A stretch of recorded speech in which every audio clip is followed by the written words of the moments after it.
look, you have to pay in cash. They don't take credit cards because of sanctions. And you have to go through all these hoops, just procedural hoops to go to Russia, which I was willing to do because I wanted to interview Putin because they told me I couldn't. But then there's another fact, which is that I was being surveilled by the U.S. government, intensely surveilled by the U.S. government. And this came out. They admitted it. The NSA admitted it a couple of years ago that they were up in my Signal account. And then they leaked it to the New York Times. They did that again before I left. And I know that because 2 New York Times reporters, one of whom I actually like a lot, said, oh, you're going, and called other people. Oh, he's going to interview Putin. I hadn't told anybody that, like anybody, like my wife, 2 producers, that's it. So they got that from the government. Then I'm over there. And of course I want to see Snowden, who I admire.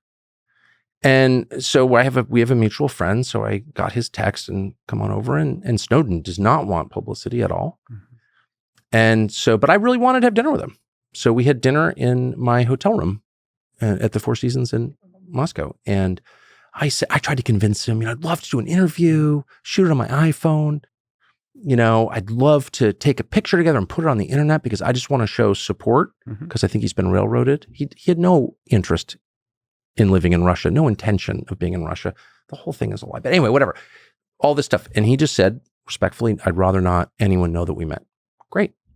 The only reason I'm telling you this is because, and I didn't tell anybody and I didn't text it to anybody, okay, except him. Mm-hmm. Semaphore. Runs this piece saying, reporting information they got from the U.S. intel agencies, leaking against me using my money in my name in a supposedly free country. They run this piece saying I'd met with Snowden, like it was a crime or something. So again, my interest is in the United States and preserving freedoms here, the ones that I grew up with.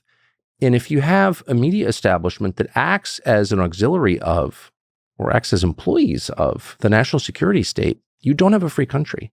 And that's where we are.